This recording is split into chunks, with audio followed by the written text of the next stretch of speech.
Bueno, buenas tardes. Queremos tratar de cumplir los horarios, así que por eso empezamos y que se sigan sumando. La verdad que nos da mucha alegría poder hacer estos encuentros. Nosotros les llamamos clases magistrales donde queremos hablar de liderazgos responsables, de organizaciones responsables, queremos hablar de ESG. ESG es cómo tomamos decisiones en las organizaciones, en los países, en Iberoamérica, pensando en el medio ambiente, pensando en los temas sociales, pensando en las buenas gobernanzas. Así que por eso ideamos estas 4 masterclasses.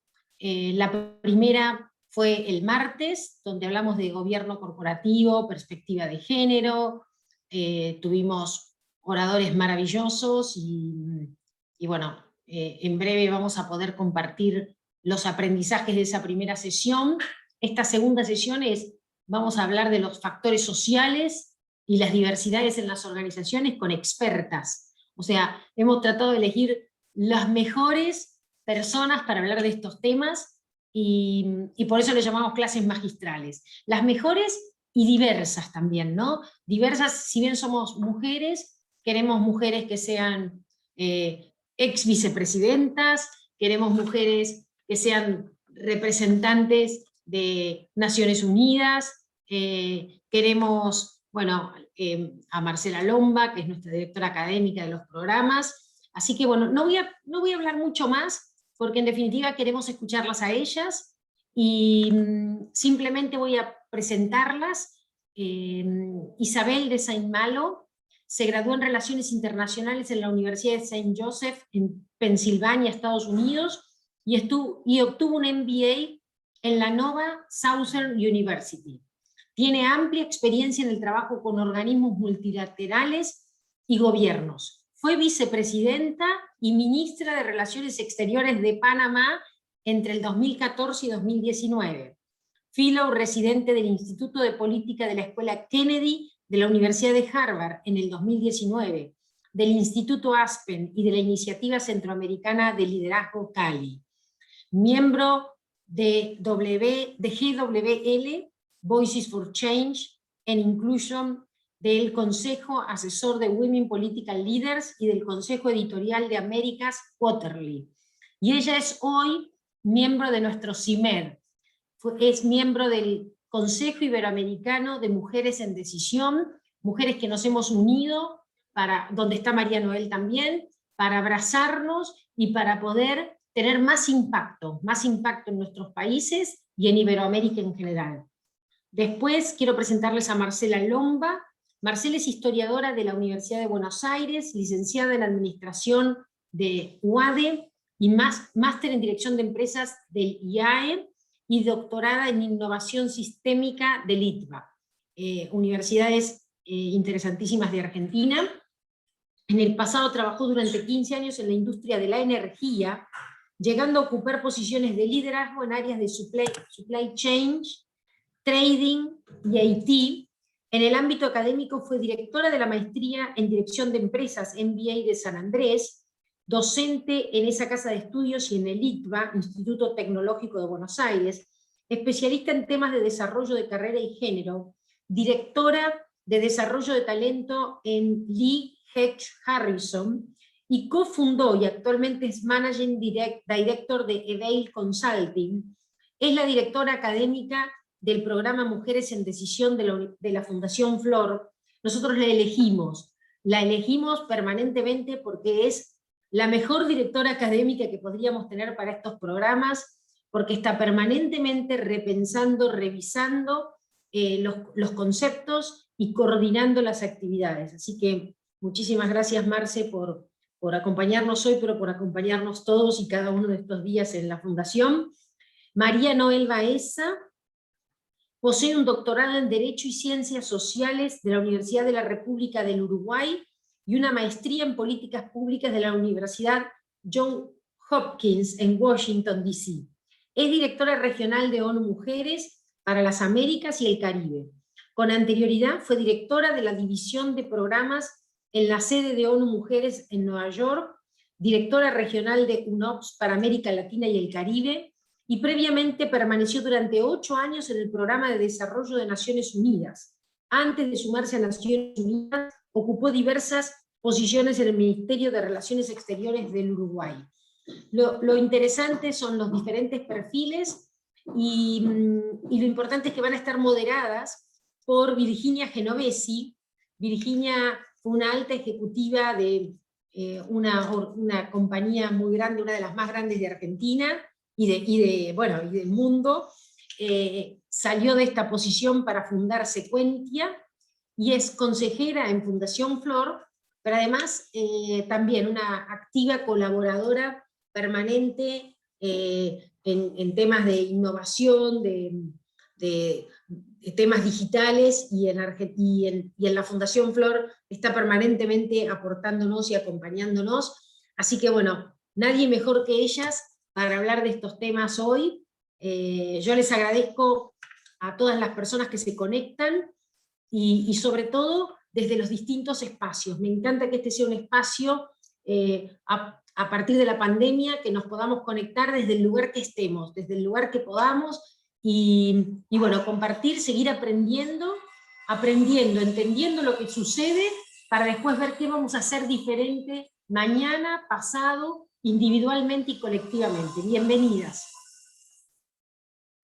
Bueno, buenas tardes, gracias Andrea por las palabras, un orgullo para mí participar de este encuentro. Le vuelvo a dar la bienvenida a la audiencia y a las 3 speakers de lujo, Isabel, Marcela, María Noel. Algunos comentarios antes de arrancar. La dinámica durará aproximadamente 80 minutos, con slots de 20 minutos por cada speaker, y vamos a dejar un espacio al final para Q&A, para preguntas y respuestas, con lo cual, para llegar a un orden mejor para todos, les pedimos que vayan haciendo las preguntas en la sección preguntas y respuestas que encuentran ahí abajo a la derecha en Zoom, y si tuvieran algún tema técnico, usemos el otro chat, el que dice chat, y no el de preguntas y respuestas, ¿sí? Bueno, vamos a dar comienzo. Por supuesto, los 3 temas de hoy están vinculados, sobre todo a la visión de estas organizaciones, no solo Flor, sino CIMED, IFC y el BID, con lo cual el primer punto que vamos a charlar hoy, que le damos la bienvenida a Isabel, y si quieren, mientras van proyectando su presentación, les cuento que Isabel nos va a contar, nos va a charlar un poco sobre la importancia de ser socialmente responsables. Siempre hablamos de la necesidad de que las organizaciones tengan ese norte, pero está bueno pensar cuál es ese objetivo final, ¿no? ¿Para qué ponemos ese norte en las organizaciones? Porque también es muy importante esa mirada estratégica de los ODS, los Objetivos de Desarrollo Sostenibles, cómo se gestiona y sobre todo qué métricas existen, porque está dicho que cuando no medimos no lo podemos sostener, ¿no? Entonces, también entender quiénes impulsan ese cambio. Y por supuesto, bueno, Isabel, para no adelantarnos, te doy la palabra y muchas gracias por participar. Muchísimas gracias a ti, Virginia, y Andrea, por armar este importante espacio. La verdad es que me complace muchísimo que podamos compartir en el día de hoy, y me han pedido conversar sobre la importancia de ser socialmente responsables. Estoy segura que este es un tema que todas quienes nos siguen en esta conversación pueden conocerlo. Hay muchísimo que decir, muchísimo que pudiéramos agregar, pero voy a tratar de ser lo más concisa posible y con los temas quizás más novedosos, que es lo que más pueda aportar. Primero, la agenda que les compartiré en el día de hoy, 5 puntos. Primero, hablar un poco de esa historia, de la responsabilidad social empresarial, que tiene una historia sumamente larga, que no nació hoy, ese marco del ESG, por sus siglas en inglés, Environment, Social and Governance, que también tiene su historia y que fue quizás dentro de todo ese marco de la responsabilidad social empresarial cuando empezó a armarse con mayor estructura. Hablarles un poco del Pacto Global de la ONU, que es la iniciativa más grande de responsabilidad social a nivel global. El marco que nos ofrece los Objetivos de Desarrollo Sostenible, que es un marco espectacular para instalar en nuestras empresas, en nuestro día a día, objetivos específicos alineados con esta agenda global de la cual todas y todos somos parte, y luego entrar un poquito a lo que es estándares y métricas. En cuanto a la responsabilidad social empresarial, bueno, esto tiene una historia sumamente larga. Aquí en esta línea de tiempo que les comparto, hablamos desde 1919, pero podemos remontarnos mucho más allá. Si miramos, por ejemplo, los orígenes de lo que es muchas religiones, la religión, el Islam, por ejemplo, habían donativos obligatorios. Después podemos remontarnos a Santo Tomás de Aquina en los 1200, cuando en ese momento pues se establecía también el tema de la caridad, y ya más recientemente, en los 1800 quizás o antes, lo que conocemos hoy y conocíamos entonces como la filantropía, ¿no? Esa responsabilidad o esa participación de lo que es el sector privado por acompañar esfuerzos de una comunidad o contribuir a la comunidad. Ya más recientemente, en el siglo pasado, bueno, se arman las Naciones Unidas, 1945, empiezan movimientos ciudadanos que impulsan este marco internacional. Greenpeace, por ejemplo, en el tema ambiental, Amnesty International, en el tema de derechos humanos, se firma la Declaración Universal de los Derechos Humanos, y podemos entrar en muchísimos detalles que dan fe de cómo ha ido evolucionando este marco dentro del cual el sector privado también participa, también trabaja para contribuir con la comunidad en la que nos encontramos, el mundo en que vivimos, y contribuir con mejores sociedades, que al final es lo que buscamos como parte de ello. ESG, hay muchos esfuerzos y muchos nombres también para lo que es esa contribución, ese compromiso. Ya hemos hablado de responsabilidad social empresarial, hemos hablado de filantropía, podemos hablar de las empresas B, que son empresas con propósito, podemos hablar de lo que se denomina el cuarto sector. Pero quizás ESG, como ya mencionaba Andrea, es un marco que explica de manera muy, muy clara y que se vincula con todo lo que podemos hacer desde el ámbito empresarial y otros. Que, como decía, por sus siglas en inglés, Environment, Social and Governance. ESG nos da ese marco que puede desprenderse en políticas múltiples, que pueden introducirse dentro de la línea de negocio de una empresa, tanto una empresa grande, una corporación, como emprendedurismos, y que pueden también incorporarse en la forma de hacer negocios, incluso tirarse hacia atrás en lo que son las cadenas de producción, las cadenas de insumo, las cadenas de valor, o tirarse hacia adelante hacia quienes son nuestros destinatarios finales de nuestros productos, de nuestros servicios, de lo que estamos ofreciendo. Y creo que lo más importante aquí es que cada vez tenemos más herramientas, más informes, data dura, que muestra que el ESG, mucho más allá de ser un principio ético, es un buen negocio. Hay informes que analizan por grupo etario, por ejemplo, cuánta atención le ponemos a de dónde vienen los productos que compramos, cómo se estructuran los servicios que adquirimos. Y esas cifras muestran que, por ejemplo, los millennials, que son un grupo con capacidad adquisitiva amplio, toman sus decisiones de los productos que adquieren o los servicios que utilizan con un 70% influenciado en efecto, cómo se construyeron esos productos. Entonces, realmente, ser socialmente responsables, trabajar dentro de estos marcos, mucho más allá de ser, bueno, algo, un principio ético, un valor, porque trabajamos dentro de un marco de una sociedad y queremos contribuir a ella, es un buen negocio. Y esto es lo que yo quiero resaltar aquí, porque quienes nos escuchan hoy son mujeres líderes al mando de empresas, CEO, que se sientan en una directiva, o que son mandos medios o mandos altos en una empresa.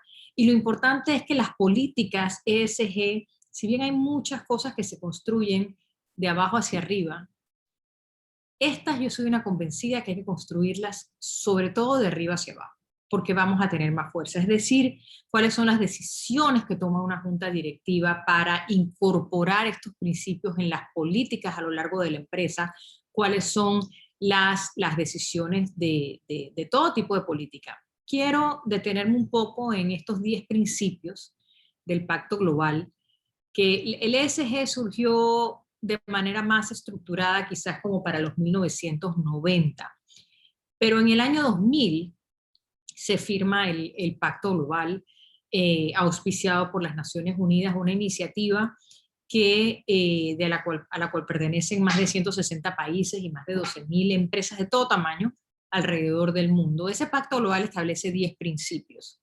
De los 10 principios hay 2 que se vinculan con los temas de derechos humanos, hay 4 que se vinculan con estándares laborales, 3 que se vinculan con temas medioambientales y 1 dirigido al tema de corrupción. Si nosotros agarramos cada uno de estos principios y tratamos de hacer una lectura de la empresa de la cual somos parte o de la cual participamos para identificar si las políticas de nuestra empresa se alinean con estos 10 principios, nos da una buena hoja de ruta, nos da una buena línea de trabajo.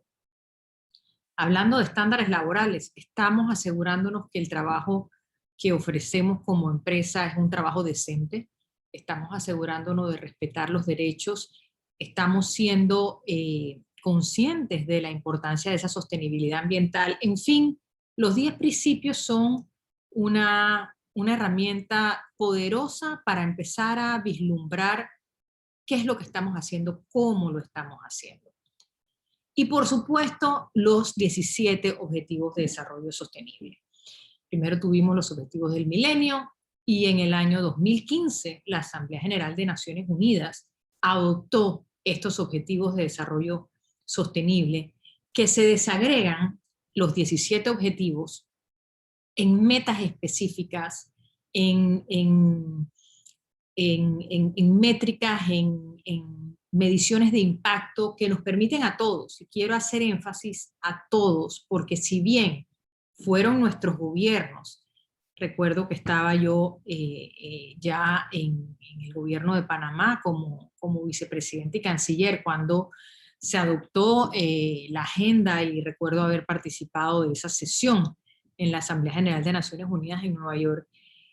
Si bien los gobiernos la adoptaron a nombre de los ciudadanos, es una agenda que nos convoca a ciudadanos, a gobiernos, a sector privado, a organismos no gubernamentales, a todas y todos, a tomar en cuenta estos 17 objetivos, porque lo que sucede es que no vamos a lograr los objetivos para el 2030, como nos hemos trazado, a menos que sea un esfuerzo de todas, un esfuerzo de todos. Y para ello tenemos que medirnos, como cuando uno está en la escuela y la manera de saber si avanzamos es la nota, cuando uno está en una empresa y nos ponemos metas de productividad y metas de generación de ingresos, igual.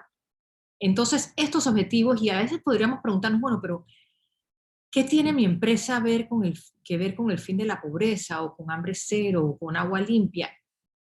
Cuando nos sentamos con nuestros equipos en el ámbito de la empresa, con nuestros grupos técnicos, con o sin ayuda, a mirar cada uno de ellos, fácilmente podemos amarrar aquella cosa que nuestra empresa está haciendo que contribuye o no a un objetivo. Y por eso digo que son sumamente útiles la desagregación de los 17 objetivos. Ahora vamos a escuchar en un momento de María Noel, que nos va a hablar con mucho más detalle y propiedad de ese objetivo tan importante que es la igualdad de género, pero asimismo en cada uno de ellos podemos mirar qué es lo que la empresa hace, contribuye o no. Y dice McKinsey, en un estudio que realizaron, que la ESG y el trabajar en el ámbito de estos objetivos tiene 5 impactos inmediatos en la empresa. Me refiero solo a alguno de ellos. Ellos mencionan la generación de renta, de mayor renta para la empresa, ellos mencionan también el ahorro. Y pensando, bueno, ¿cómo el ahorro? Vamos a suponer que somos una empresa que utiliza el agua para nuestro trabajo, quizás somos una empresa de minería metálica, o bueno, lo que sucede es que tenemos que cuidar el agua. Y si por razón de los objetivos de desarrollo hacemos un esfuerzo por utilizar menos agua, estamos ahorrando también. Igual sucede con productos degradables o no degradables, con la calidad del empleo que estamos ofreciendo, con cómo promovemos a nuestro personal. Estamos generando equidad en las posibilidades de promoción, estamos dando los espacios que corresponden a esa mitad de la población que son las mujeres, a grupos minoritarios, a discapacitados. Hay una serie de elementos que podemos realmente extendernos muchísimo, pero lo cierto, yo quiero invitarlas a mirar estos objetivos como parte de ese marco que nos ayudan en el ámbito de nuestras empresas a comprender cómo podemos ser más socialmente responsables. Y vuelvo al tema de estándares y métricas. Lo que no se mide no se logra. Una vez trabajé con una mujer extraordinaria que insistía en eso: lo que no se mide no se logra. Y eso es así. En nuestras empresas seguramente no pretendemos ejecutar una estrategia y medir si estamos siendo eficientes o no frente a la ejecución de esa estrategia sin medirlo. Bueno, de igual manera, la contribución que hacemos o que no hacemos a nuestras comunidades, a nuestro país, a nuestra sociedad, a nuestros empleados, a nuestros consumidores, tenemos que medirlo. Y no tenemos que preocuparnos de cómo hacemos esto, no es tan complicado. Opciones, herramientas abundan.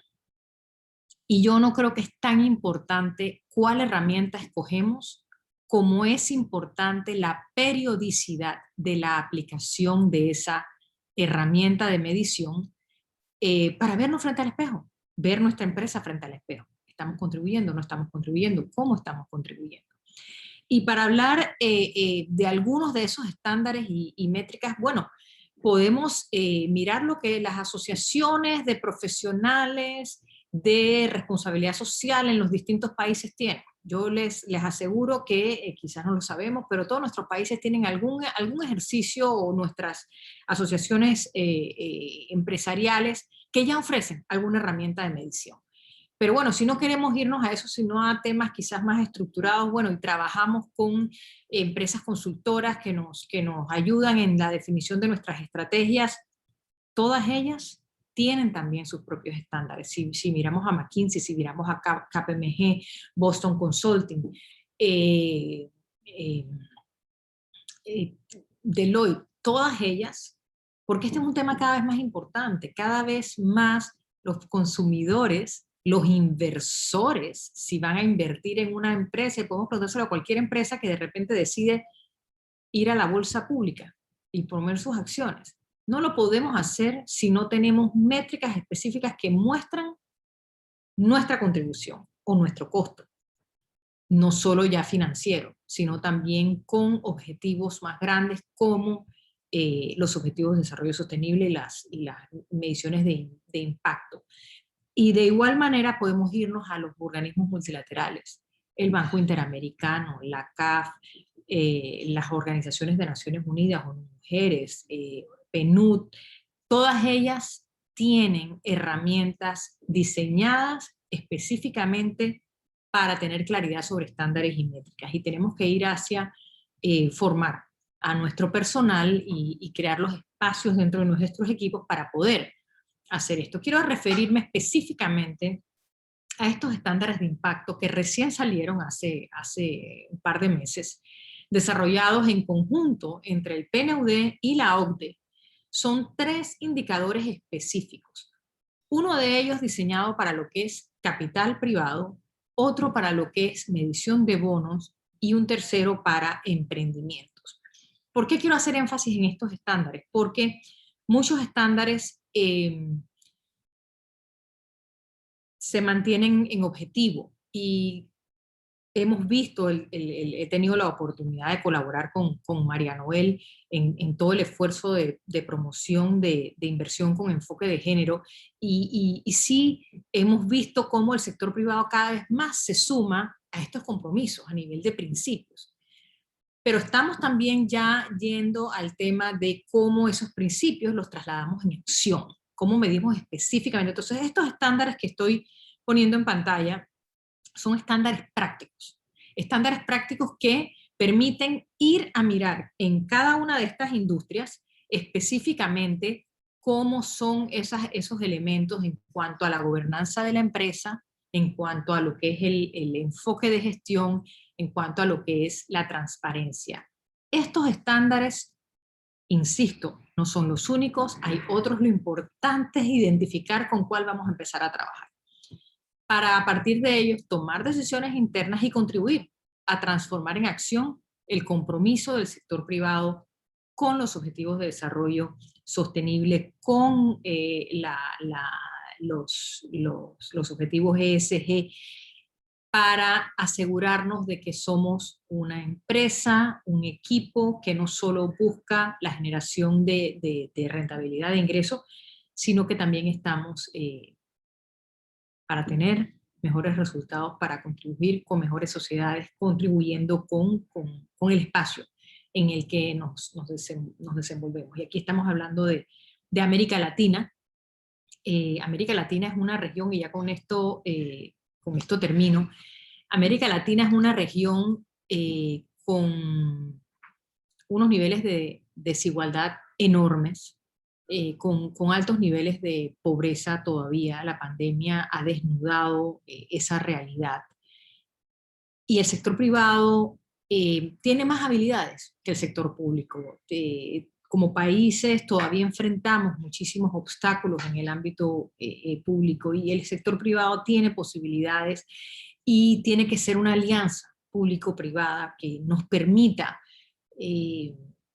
superar estos retos que hace muchas décadas, yo diría, hemos identificado, y que estamos avanzando, pero no a una velocidad suficientemente rápida, y creo que la pandemia desnudó nuestras carencias en el ámbito de educación. ¿Cuántos niños de América Latina no lograron seguir mientras en el resto del mundo la conectividad era más fuerte? Bueno, eso es algo que requiere de ese rol del sector privado. ¿Cuántos de nuestros hospitales no tenían las capacidades? Y bueno, podemos seguir. No quiero extenderme, creo que más interesante será el espacio de colaboración, de intercambio que tendremos, así que me quedo allí, Virginia. Gracias.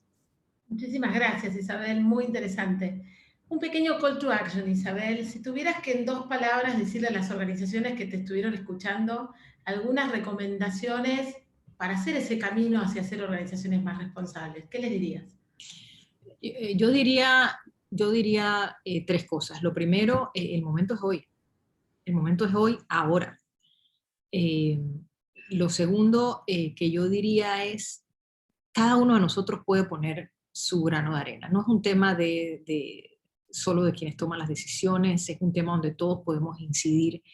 Y lo tercero que yo diría es, no es tan complicado.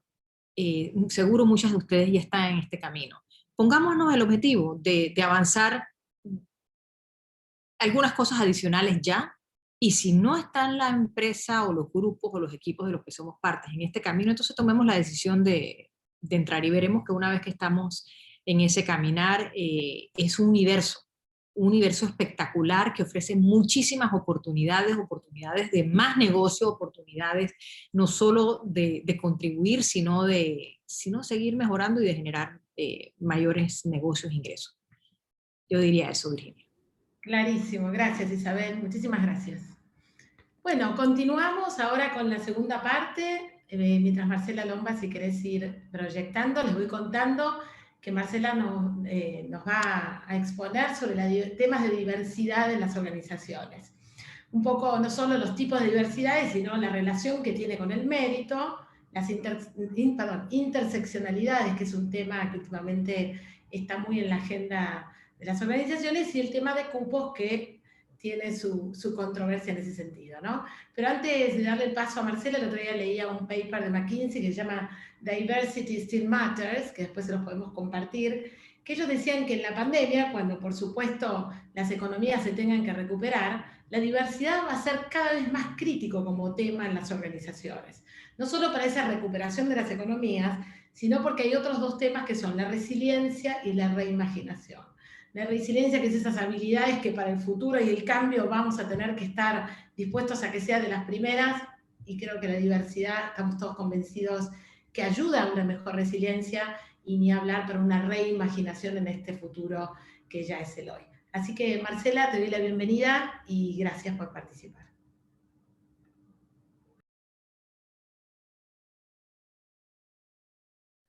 Muchas gracias, Vir. Bienvenidas a todas. Es realmente una alegría enorme ver que esto se hace realidad y puede, estamos generando, digamos, todo este espacio para poder debatir entre nosotros, hablar de todos los temas que nos interesan. Así que, bueno, gracias, Vir, y gracias, Flor, por sumarse, y gracias, Imed, enorme desafío.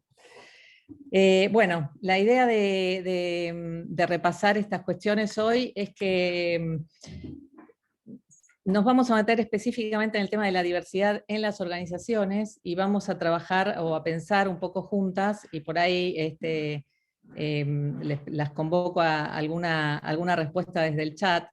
¿Qué es esto de por qué la diversidad en las organizaciones, ¿no? Esto tiene que ver siempre con dos respuestas que ya todas sabemos casi de memoria, que es el business case de la diversidad. Igual sigue habiendo, digamos, ahí todavía es una pregunta que suele aparecer en los cursos de mujeres en decisión que damos en la Fundación Flor, y es, ¿cómo hago para convencer a el board, o cómo hago para convencer al CEO, a mi jefe, de que es importante la diversidad, ¿no?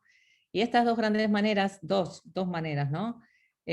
Una es el business case, el criterio financiero, lo que llamamos por qué las organizaciones van a ganar más dinero si incorporan diversidad, ¿no? Creo que sobre esto se va a extender Noel también en un rato.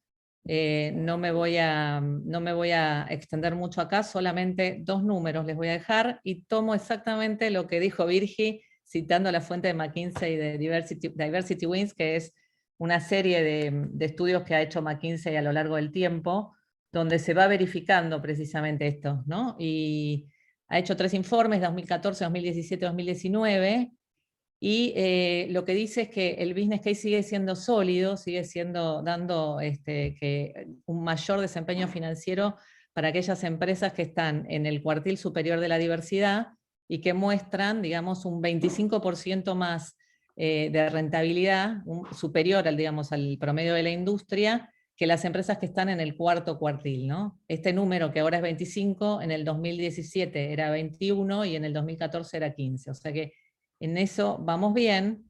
El otro número es una estimación que nos da PricewaterhouseCoopers, de lo que podría impulsar al PBI en la OCDE el aumento en el empleo femenino, y nos habla de 6 billones de dólares. Bueno, todo esto porque mejora la innovación, bueno, todo esto que ya sabemos, equilibra el riesgo en la toma de decisiones, mejora la marca empleadora, nos hace contactar mejor con nuestros clientes, que claramente cada vez somos más mujeres tomando decisiones de compra. Hoy se habla que el 80% de las decisiones de compra son tomadas por mujeres en los hogares. Y bueno, sin embargo, hay a mí personalmente algo con todo esto que me hace un poco de ruido, y quizás es porque soy historiadora, y me empiezo a preguntar qué hubiera pasado si las sufragistas hubieran tenido que explicar que ellas tenían que votar porque iba a haber mejores gobiernos, ¿no? A mí me llama más el criterio ético, y me encanta lo que dijo Justin Trudeau, que en 2016, cuando le preguntaron por qué tenía 50% de mujeres, 50% de varones en las cámaras, dijo, porque estamos en 2016. Y esa fue toda su respuesta, y punto. De alguna manera, esto de la llamada ética, digamos, es mi derecho, o me van a decir como si fuéramos niños, que las empresas las hicimos nosotros, entonces dejemos las niñas afuera, excepto que nos demuestren que si las incorporamos vamos a jugar mejor o vamos a ganar, ¿no? Me suena un poco a eso. Entonces, bueno, siempre cuando me preguntan esto sugiero ir por las dos explicaciones, pero en el corazón llevo la segunda. ¿Y qué actitudes encontramos en las empresas hoy frente a la diversidad? Y digo hoy porque, bueno, ya transcurrieron un par de décadas hablando de esto, ¿no?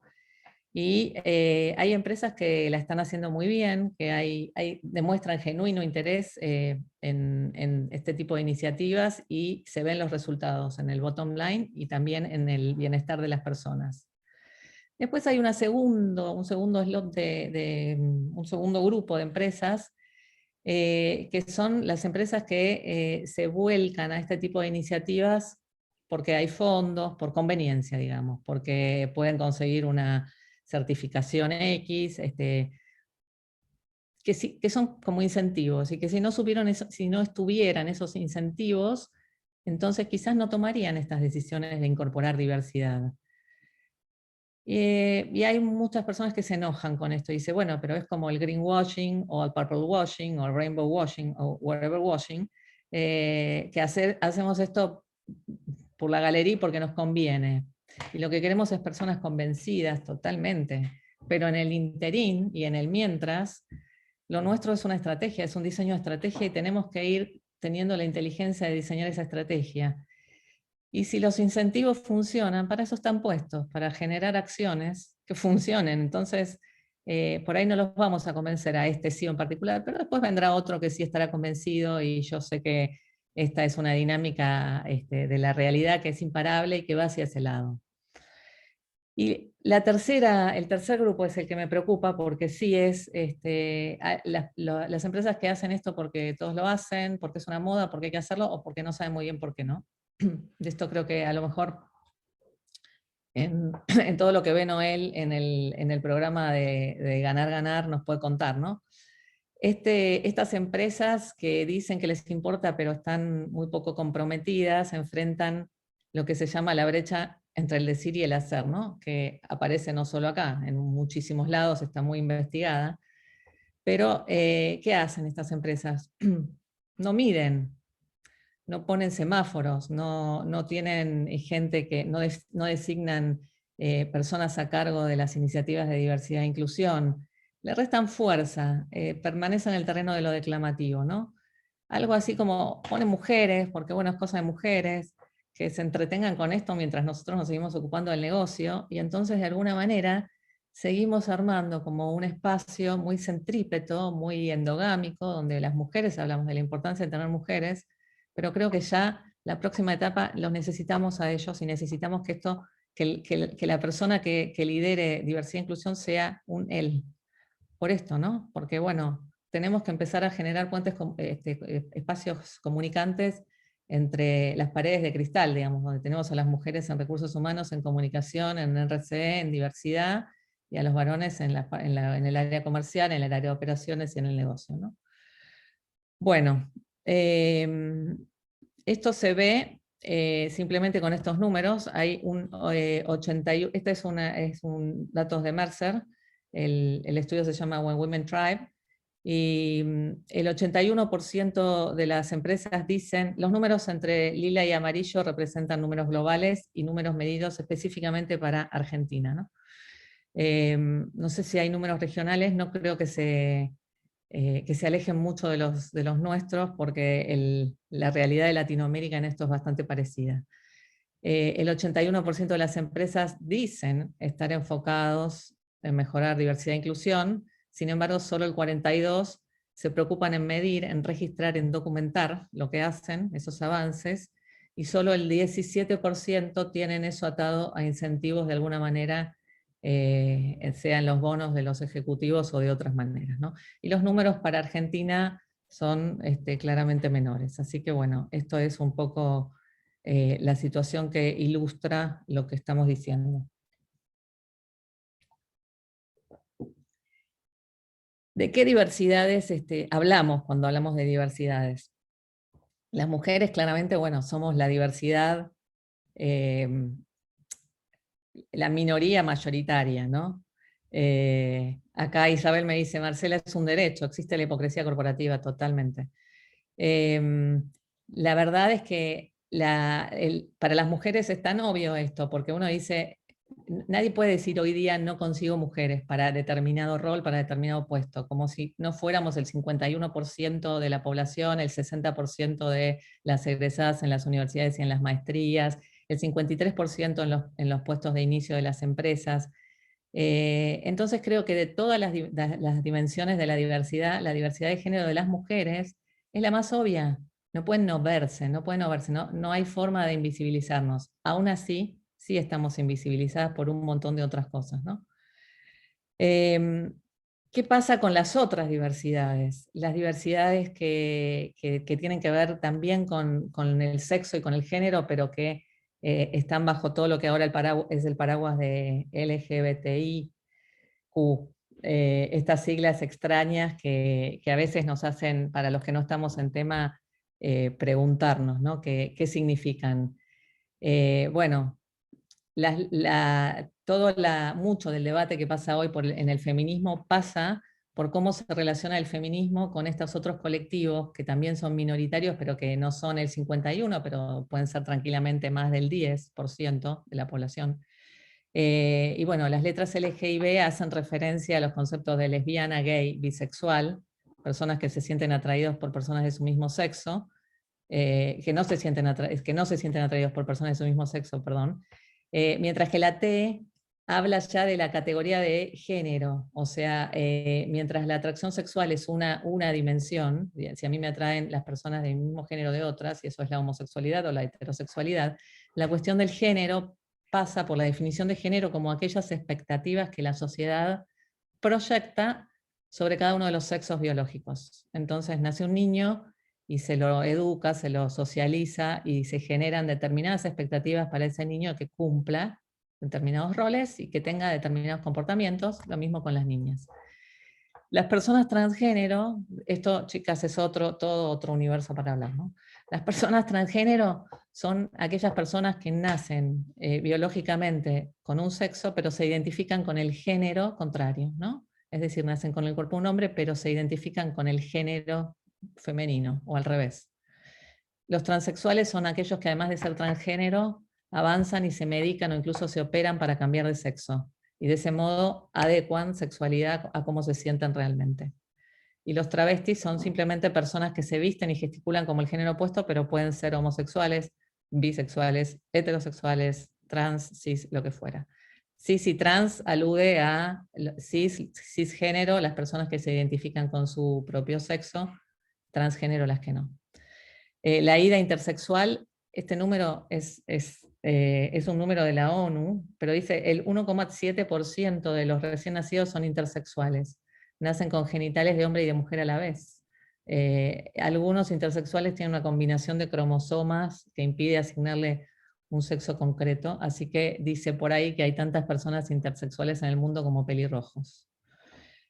La Q, que se fue agregando después, quiere decir raro. La palabra raro, que era un insulto que se usaba en el siglo XIX para las personas homosexuales, y a fines de los 80 los activistas LGBT le dieron la vuelta, la reivindicaron a esta palabra, y hoy hace referencia a todos los que no se quieren etiquetar, es decir, ni cis, ni trans, ni homo, ni hetero, o sea, nada. Algunos se dicen que son no binarios, y esto es una etiqueta, con lo que habla de la dificultad de escapar de las etiquetas, ¿no? O género fluido, personas que hay momentos o espacios en la vida donde se identifican con un género y después con otro. Y por último, el símbolo más, que dado que el ser humano es complejo, el símbolo más engloba, es como el etcétera. Aquellas todas personas que no se sienten englobadas con las categorías anteriores, ¿no? Personas asexuales, pansexuales, que bueno, sienten interés nulo por el sexo o interés por las personas independientemente de todo lo demás. Así que todo este mapa de lo que significa el género y la sexualidad hoy empieza a surgir en las organizaciones, y uno se pregunta primero, digamos, ¿por qué tiene que ser algo que es de la intimidad de cada una de las personas un tema de la agenda pública o de la agenda de las organizaciones? Y la respuesta es porque muchas de estas personas se pasan la vida ocultando lo que son. y entonces el ámbito de trabajo es un ámbito muy importante de realización y de socialización, donde el deseo de ellos es no tener que fragmentarse o no tener que desintegrarse y tener dos vidas, ¿no? Poder poner el portarretratos en la oficina de su pareja sin tener que estar explicando o sintiéndose discriminados. Y después, bueno, atraviesan socialmente un montón de problemas que incluso la expectativa de vida de las personas trans es bajísima por un montón de motivos.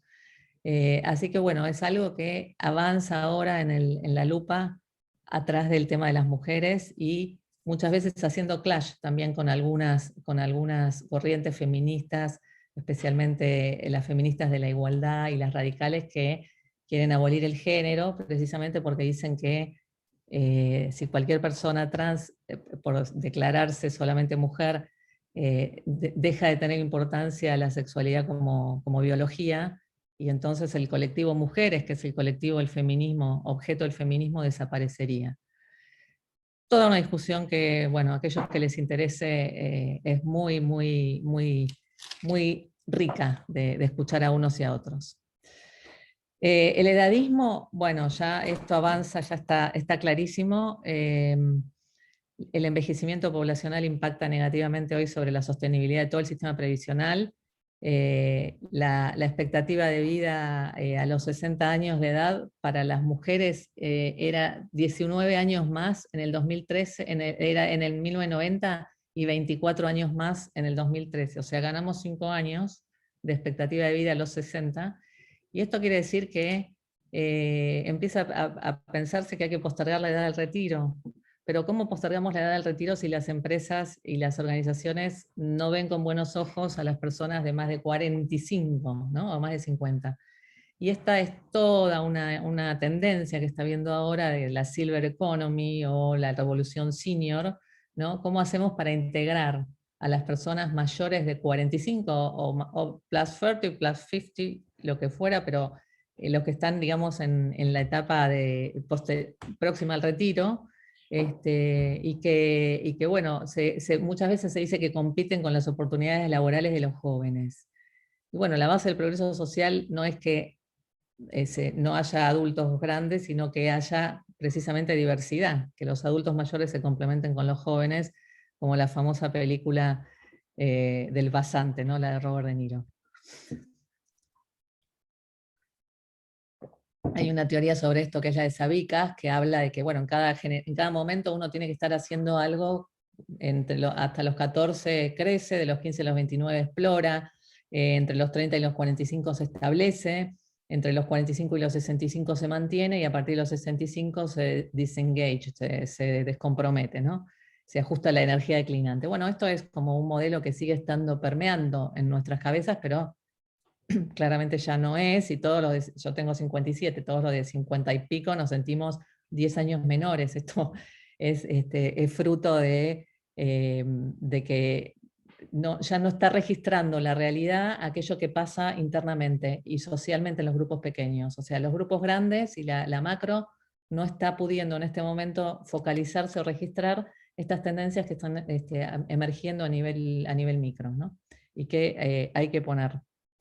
Por supuesto, más grande, más sabiduría, y bueno, muchas empresas se dan cuenta de esto, pero igual, aún así, hay como una inercia a permanecer apegado, que cuando escuchás las razones por las cuales se elige a una persona de 40 sobre una de 50, que me ha tocado en muchos casos ver eso, es complicado, ¿no?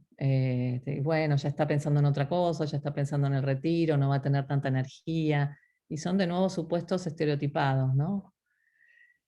La diversidad funcional, que también hasta ahora, bueno, ha sido un tema que has tenido un poco más de visibilidad, pero no demasiada efectividad. Hay muchos tipos antes se hablaba de discapacidad, hoy se discute si se habla de discapacidad, de diversidad funcional. Son formas de ver. La OMS aconseja, digamos, hablar de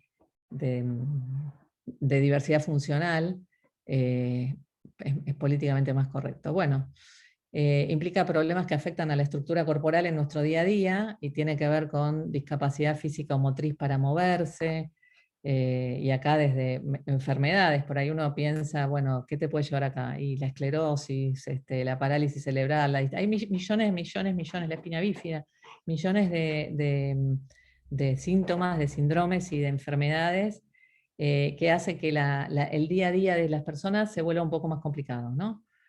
Pero están perfectamente capacitadas para trabajar en cualquier ámbito y en cualquier dominio. Entonces es simplemente una cuestión de que es la sociedad y la cultura la que se tiene que adaptar a esto.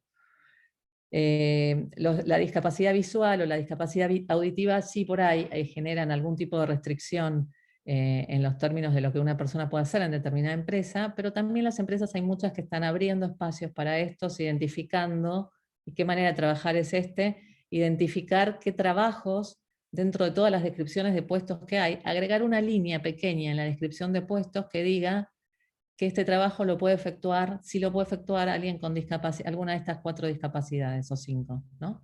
Y ya con esa descripción de puesto, quien va a tomar a alguien sabe que puede contratar a una persona ciega o una persona que es sordomuda, digamos. Y por último, la intelectual o física dentro de las discapacidades es la persona que presenta dificultades cognitivas, y acá tenemos desde los niños con síndrome de Down hasta adultos con dificultades cognitivas o con los inicios de enfermedades como el Alzheimer o el Parkinson. Y esto hace diferencia de dificultades en áreas por ahí como la memoria, la comunicación, las interacciones sociales, pero bueno, igual son personas que pueden perfectamente trabajar en determinados ámbitos. Y acá traigo el caso de una de las chicas del MED que se graduó hace poco, ya en Entrelazo Online, Fernanda Bardón Font, me emociono cuando lo recuerdo, tiene una nena Down, y bueno, ella hizo, mientras trabajaba con su trabajo de ejecutiva en paralelo, organizó un emprendimiento por el cual es un vivero, y capacitan a niños Down para que puedan atender, cultivar las plantas, atender, y bueno, es una maravilla para seguirla en las redes por todo lo que está haciendo por un colectivo de personas que normalmente decimos, estos chicos no pueden, o sea, y las mamás que tienen niños Down se preocupan cuando yo no esté, y bueno, ¿cómo puede la sociedad realmente articular soluciones para estos casos?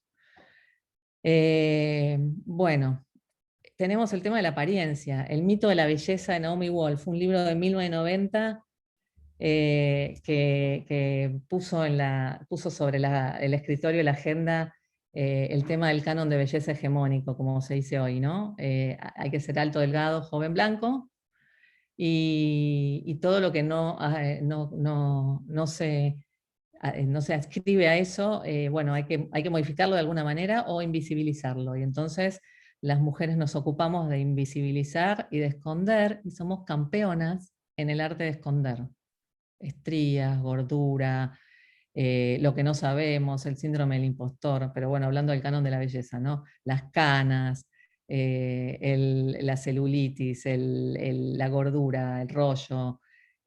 Bueno, es un tercer trabajo junto con los otros 2 de las tareas de cuidado y el trabajo profesional, es el trabajo dedicado a nosotras mismas para parecer aceptables por este canon hegemónico, ¿no? Y el 30% de los adolescentes de Buenos Aires presenta algún tipo de trastorno de la alimentación. La Argentina es el segundo país a nivel mundial con más casos de anorexia atrás de Japón, según un informe de la Fundación La Casita. Tremendo, tremendo. Así que, bueno, les preguntaría qué otras diversidades. Hay muchas. Están las diversidades por religión, por raza, etnia y nacionalidad, que son, bueno, conjuntos que ahora las vamos a buscar en el apartado siguiente cuando hablemos de multiseccionalidad, de interseccionalidad, perdón, pero hasta acá, digamos, ya tenemos para entretenernos con todo lo que pueden hacer las organizaciones con esto. Y bueno, si quieren ir poniendo en el chat qué otras se les ocurren, porque hay tantas diversidades como personas. ¿Y qué pasa cuando vemos que esta cuestión de la diversidad tiene que ser entrada en las organizaciones, ¿no? Aparece esta cuestión del mérito.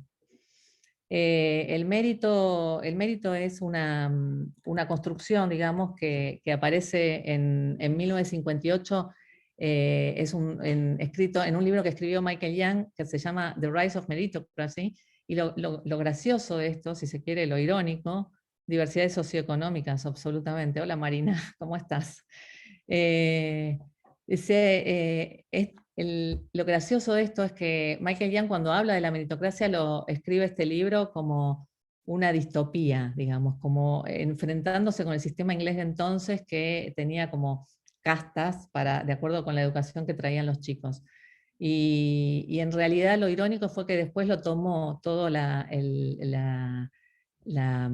sociedad, digamos, como algo que se oponía al club de viejos, a las redes de élite, al poder oligárquico, esta cosa de lo antiguo que venía la meritocracia defendiendo al individuo, al mundo del talento, la recompensa individual, el dinamismo, ¿no? Contra el mundo este de los compinches y del interlocking de los boards. Y entonces también lo sentimos como el pasaporte que nos trajo hasta acá, y me incluyo, muchas de nosotras somos hijas de la meritocracia. La meritocracia, sí, la famosa grieta en la Argentina pasa muchísimo por acá.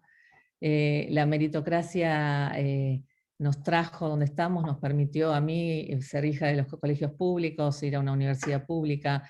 La meritocracia es, digamos, una manera de construir futuro a través del esfuerzo y del talento, ¿no?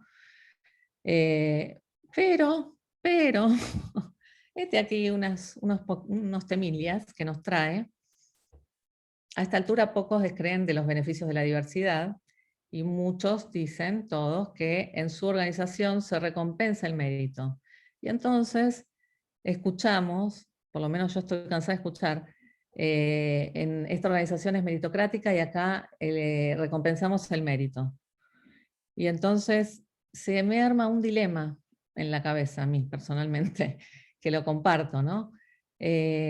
Adscribo filosóficamente a la meritocracia como sistema de valores, como sistema de proyección de las personas, de los individuos. Y sin embargo, no puedo obviar que adentro de las organizaciones se genera una paradoja, y que es no siempre las personas que tienen el mérito son las que llegan, ¿no?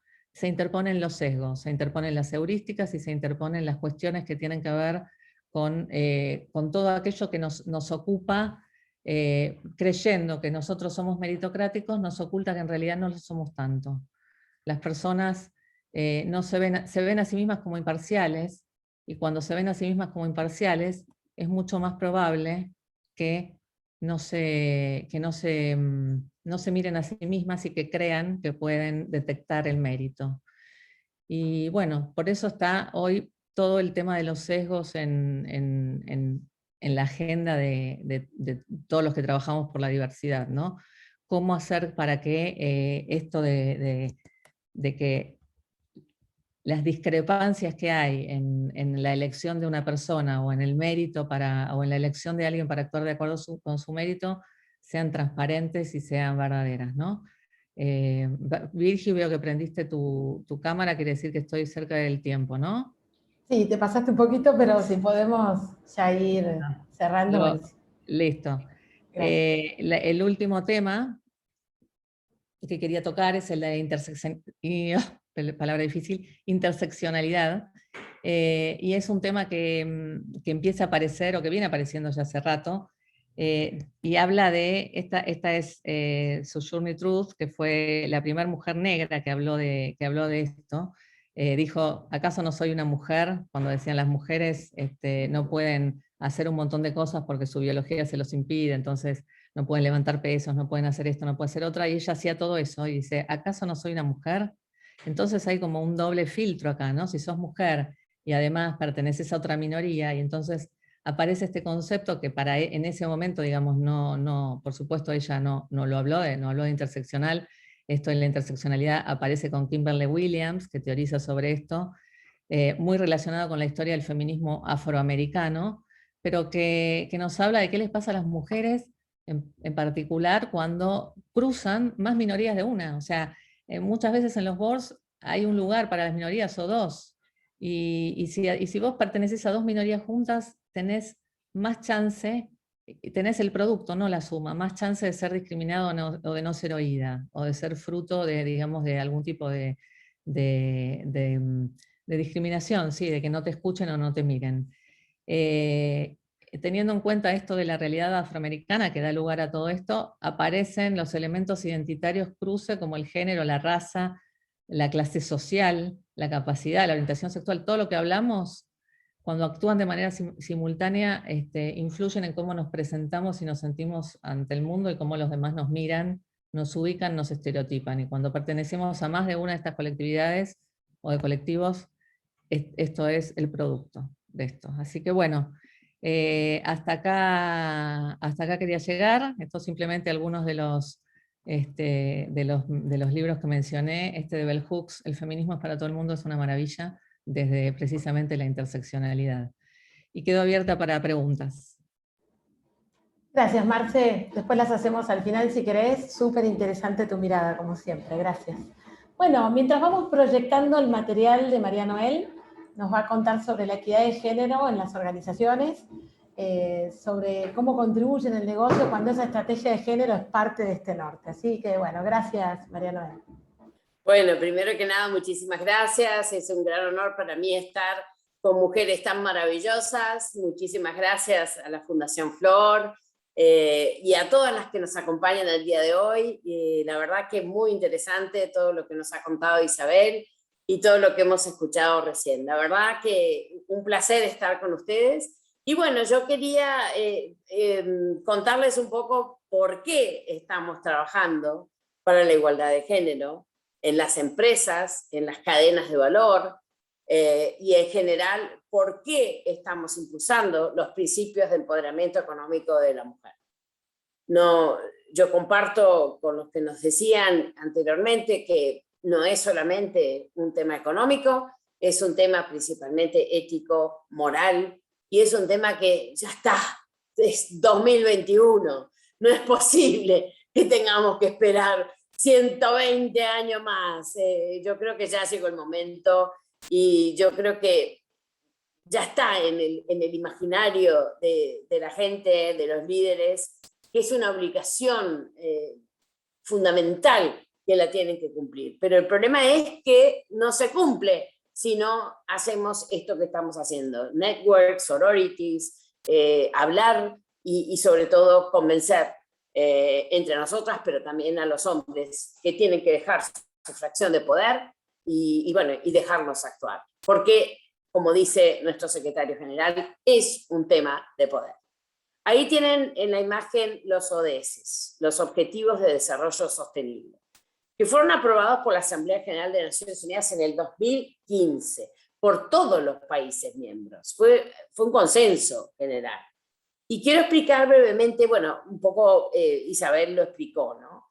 Pero históricamente para nosotros ha sido fundamental la interrelación de los temas, la pobreza, el hambre, la salud, la educación, la igualdad, la energía. Siempre ha sido un tema de Naciones Unidas, siempre ha sido un tema que hemos traído a la mesa con los gobiernos, y bueno, y más que nada ahora decirles que son justamente el objetivo 5, el más importante para nosotros, pero también el 8, el 10, el 17, el primero, porque hay una feminización de la pobreza, el segundo, porque el hambre acucia mucho más a las mujeres que a los hombres. Bueno, hemos visto en la salud cómo se le afecta a las mujeres. En fin, en cada uno de los objetivos que vemos, tenemos un tema de género, tenemos una visión de género que tenemos que tener en cuenta.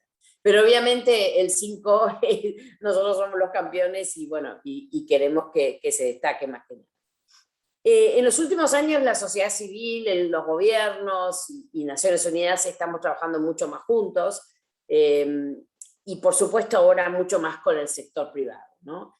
Y lo que queremos es justamente estos compromisos que han surgido en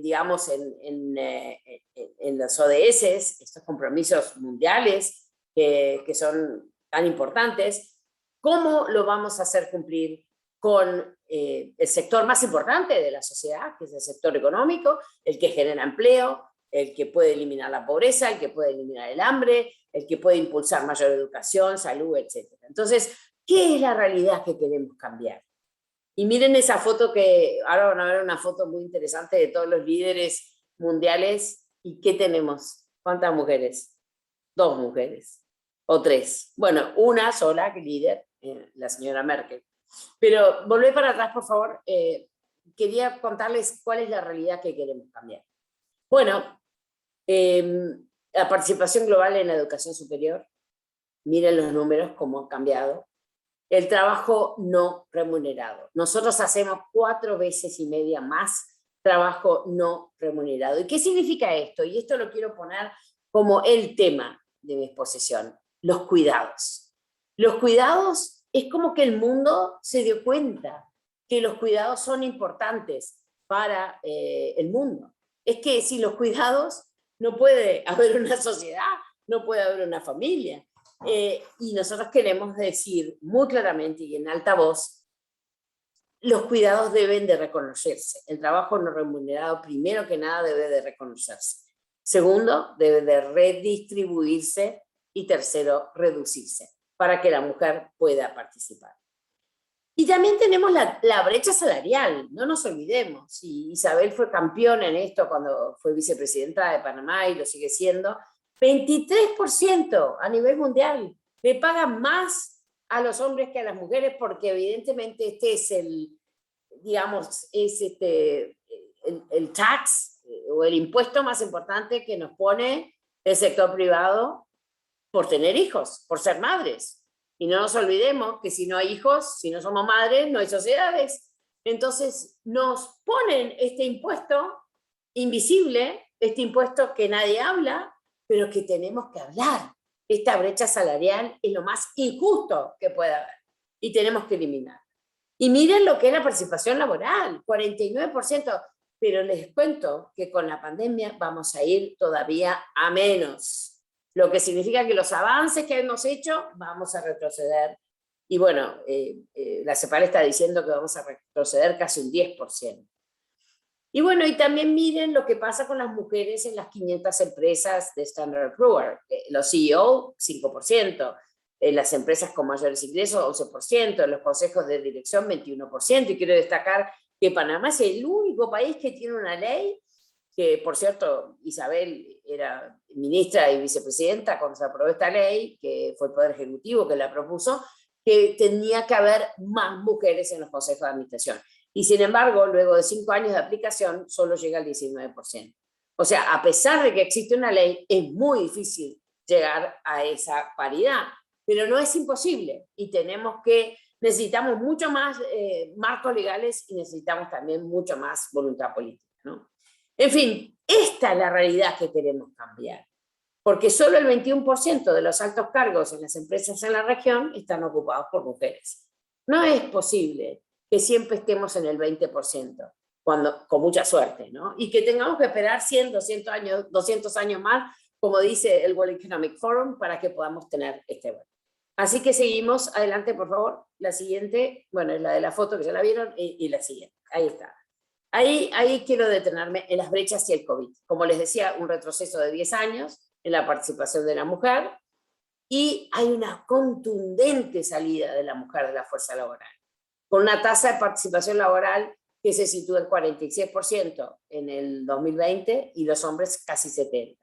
Mientras que en el 2019 habíamos llegado a un 53%, 52-53%. Entonces, tenemos que pensar este retraso, pero también tenemos que darnos cuenta que casi el 57% de las mujeres en América Latina se encuentran en los sectores que han tenido mayor impacto en la pandemia, como es salud, como es educación, como es el sector turismo, los mercados. Estos son los que han tenido mayor impacto. Y por supuesto no nos olvidemos que el 75% de las mujeres en nuestra región trabajan en la informalidad. Entonces ahí está el otro problema. Bueno, hay un tercer motivo por el cual es importantísimo el tema de género en el sector privado. El primero, bueno, como lo decíamos, el desarrollo sostenible, los ODS, el segundo, cerrar las brechas, y el tercero son los negocios. Y ahí tenemos la siguiente, bueno, ahí ¿por qué decimos nosotros que es un buen negocio? ¿Por qué decimos que la igualdad de género es un buen negocio? Y gracias a la generosidad de la Unión Europea tenemos este programa en 7 países y en toda la región que se llama Ganar, Ganar. Y bueno, volvé para atrás, por favor, la lámina anterior del business case. Ahí nosotros hemos hecho esta lámina para que vean el business case de por qué es importante. Bueno, ¿por qué hay un business case para la igualdad de género, ¿no? Desarrollo sostenible, como lo decíamos, pero la rentabilidad está comprobado que sube hasta un 25% seguro. Es impresionante cuando uno ve y piensa, si sos un inversor y vas a tener este retorno, ¿por qué no se hace? Bueno, estamos perdiendo talentos, se está perdiendo innovación, se está perdiendo creatividad y por supuesto rentabilidad no solo de la empresa, sino también del valor de mercado.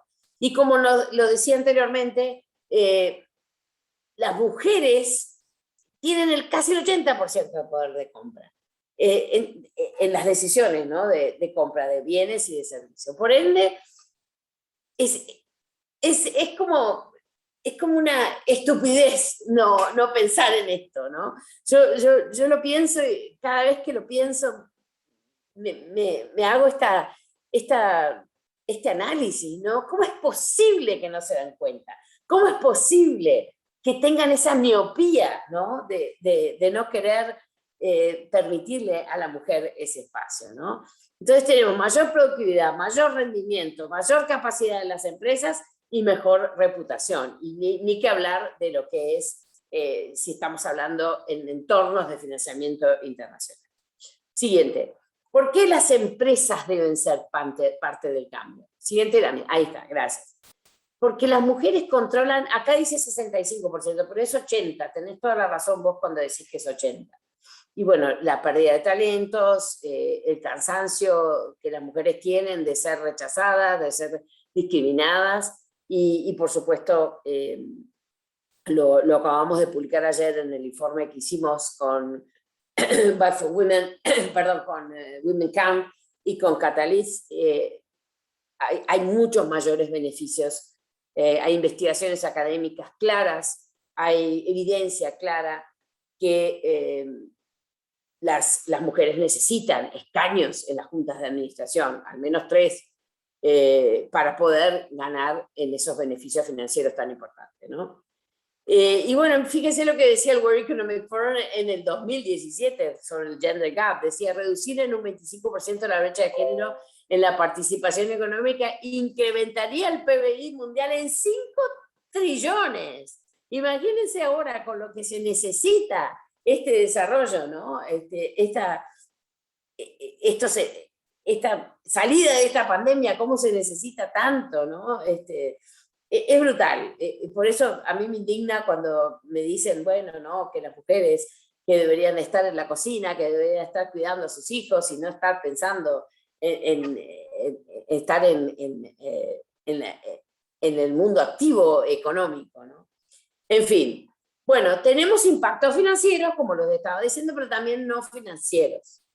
Y ahí entramos en conceptos básicos, ¿no? Y ahí los puse, los conceptos básicos de las ventajas competitivas, los conceptos básicos de los activos estratégicos. Por eso estamos trabajando en todos estos ámbitos, ¿no? Desde ONU Mujeres estamos trabajando en el ámbito macroeconómico, impulsando a los ministerios de Economía y Finanzas que tengan un análisis macroeconómico con mirada de género, y en eso estamos trabajando con la OIT y con el PNUD, para tener una mirada distinta de la macroeconomía que incluya el tema de género, ¿no? Por supuesto en el mercado de trabajo y por supuesto también en lo que significa toda la vida, digamos, profesional de la mujer.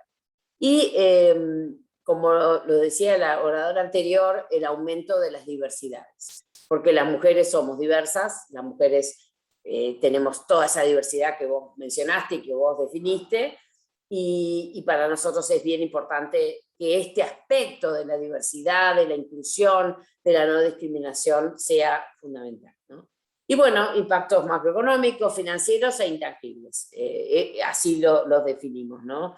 Y en materia de impacto macroeconómico, yo hablaría de estabilidad y seguridad, ¿no? Que para nosotros es fundamental. Ahora, ¿cómo lo podemos hacer? Porque me pidieron también que me focalizara en el cómo, y bueno, aquí quiero mostrarles los principios de empoderamiento económico de la mujer, de Women Economic Empowerment, en las siglas en inglés, que los desarrollamos en conjunto con el Pacto Global. Y ahí los tienen. Siguiente, por favor. Bueno, no los voy a leer porque creo que todos lo conocen, pero ahí los tienen en la imagen.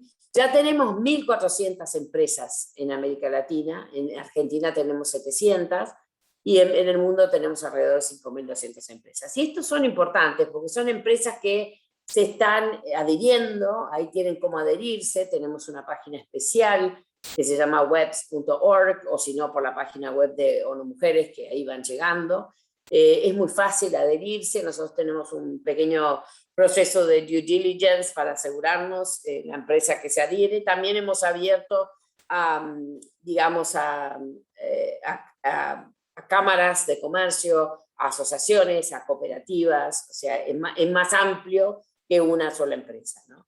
Y lo que queremos es obviamente pasar de los principios a la acción, ¿no? Como dice siempre la Fundación Flor. Y bueno, este es una vez que uno firma, hay un proceso que tiene una fase de diagnóstico, es una herramienta en línea. El diagnóstico es bien interesante porque hace una serie de preguntas que permite a la empresa darse cuenta cómo está con relación a los webs, ¿no? Con relación al tema de género. Es como un llamado a la acción, ¿no? Son preguntas, temas, que claramente te vas dando cuenta de que, bueno, de que no estás donde deberías de estar. Ahí tenés los distintos puntajes que se van dando en función de las diferentes preguntas. Hay preguntas de liderazgo, del lugar de trabajo, de los mercados, pero también de la comunidad, qué es lo que hace digamos, la empresa con relación a la comunidad y la cadena de valor, ¿no? La integración de cadena de valor. Así que esto está todo en línea, es un instrumento gratuito, y lo más interesante es cómo la empresa lo aplica. Una vez que se da cuenta la empresa cómo está, cómo lo aplica. También tenemos otras herramientas que también están a disposición.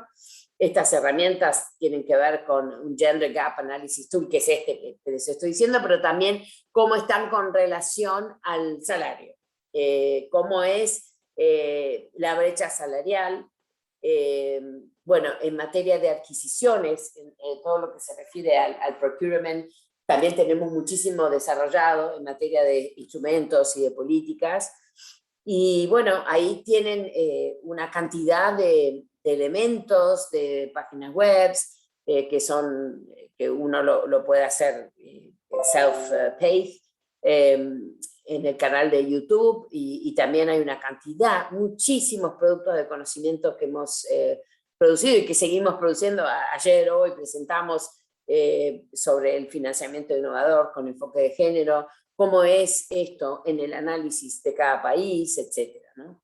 Entonces, estas herramientas para nosotros son muy importantes para que todos tengan acceso a esta información. Entonces, yo lo que quisiera decirles es imposible estar, digamos, lidiando con este tema si no, de una vez por todas, no hacemos, ¿cómo te voy a decir? A mí me gusta dejarlos en evidencia a las personas que me dicen, bueno, pero no es para tanto, las mujeres no están tan mal como vos decís. Como me dijo una señora en un evento que participé, me dice, pero andate a Afganistán y vas a ver cómo están las mujeres, acá estamos muy bien. Bueno, sí, si nos comparamos con Afganistán, que es el peor país del mundo, cómo tratan a las mujeres, obviamente no estamos tan mal, pero un 20%, estamos hablando de Pareto, ¿no? Siempre nos toca un 20%, y nunca salimos de eso. Por eso es que tenemos que estar juntas, tenemos que estar trabajando de manera en redes, tenemos que estar dejando en evidencia con datos puros y duros dónde están las mujeres en el sector financiero, dónde están las mujeres en los niveles de liderazgo, dónde están las mujeres, los talentos de las mujeres que van a hacer carrera para el futuro, ¿están o no están? ¿Dónde están las mujeres jóvenes, las mujeres con diversidad? Tenemos que estar constantemente hablando de estos temas y tenemos que estar constantemente trayendo estos temas para que no se nos olviden. Yo quisiera quedarme por aquí y con mucho gusto contesto las preguntas que sean necesarias y agradecerles muchísimo una vez más a la Fundación Flor y bueno, a Marcela, a Isabel, a Andrea. La verdad que es un placer estar con ustedes, que pensamos igual. Y también quiero agradecer a Teresa Pérez del Castillo, a Gaby Rocedo, a Pamela, a todo mi equipo, porque ellas son las que están atrás todos los días conversando con el sector privado y impulsando todas estas iniciativas constantemente.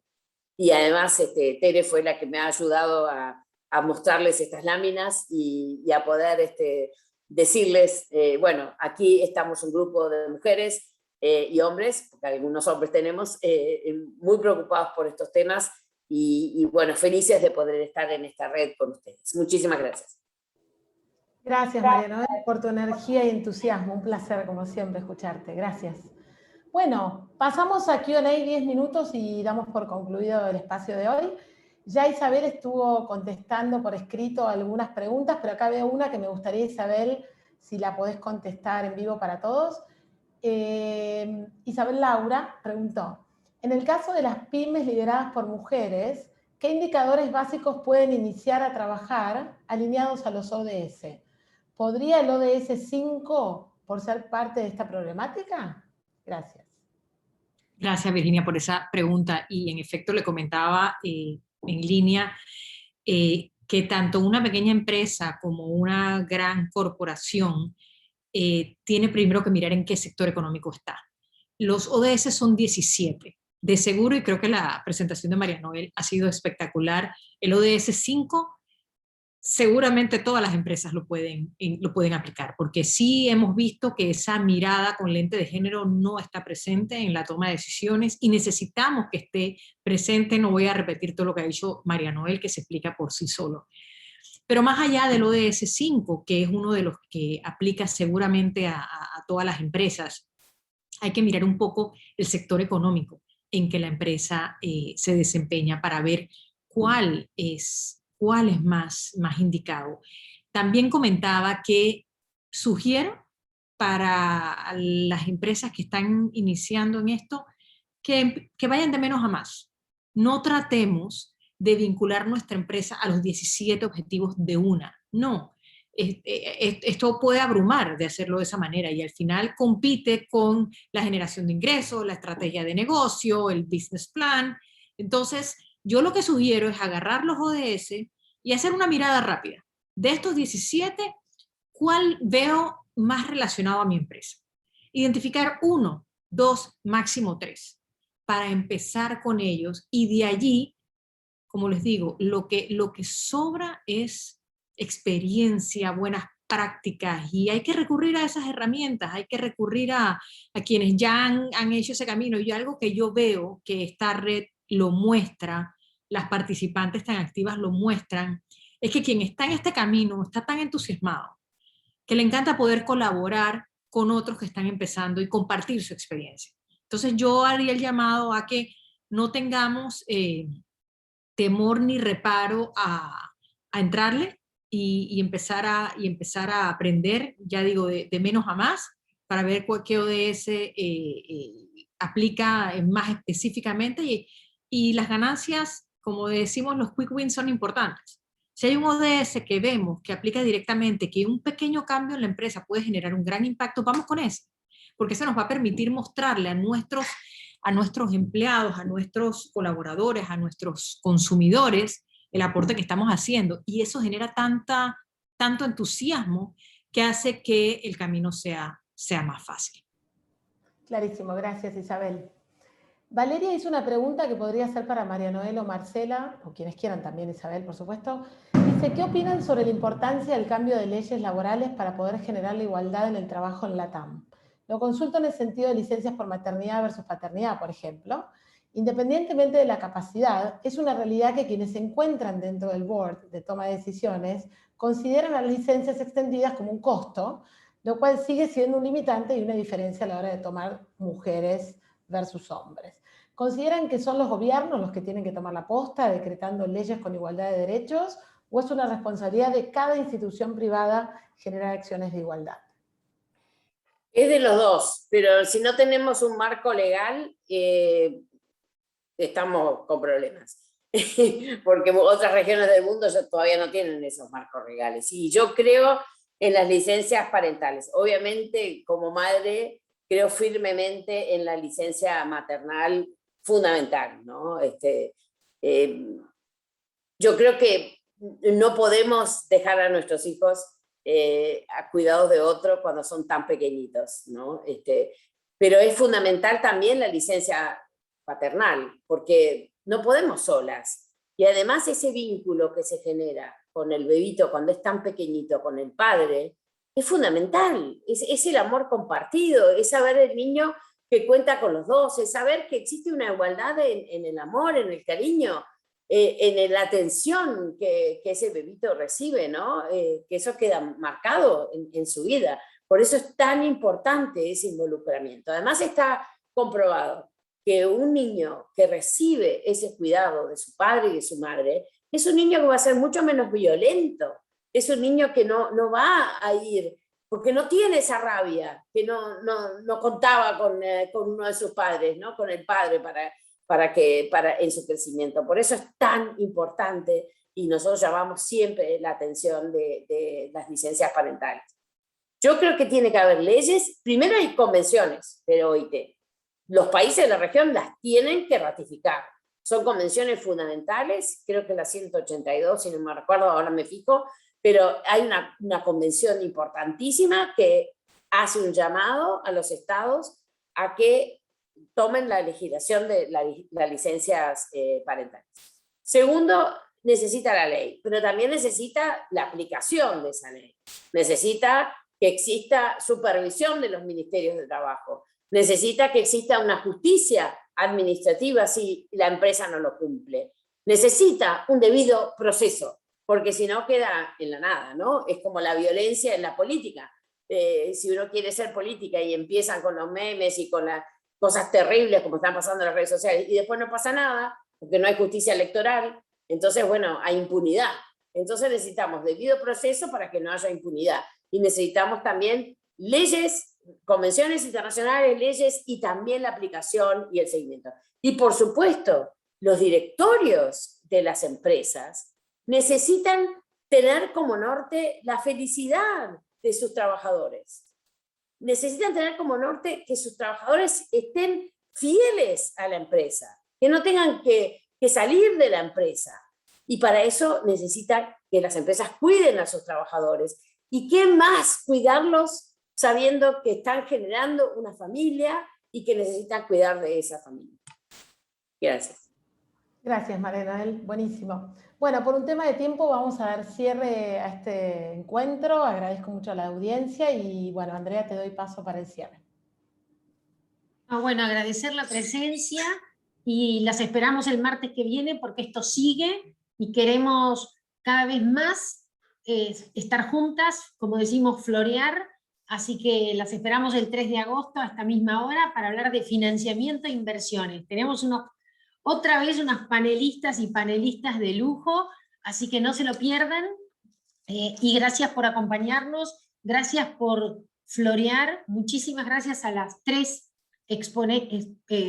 expositoras, a Virgi. La verdad que esto es maravilloso y me emociona pensar lo que estamos haciendo, lo que vamos a hacer.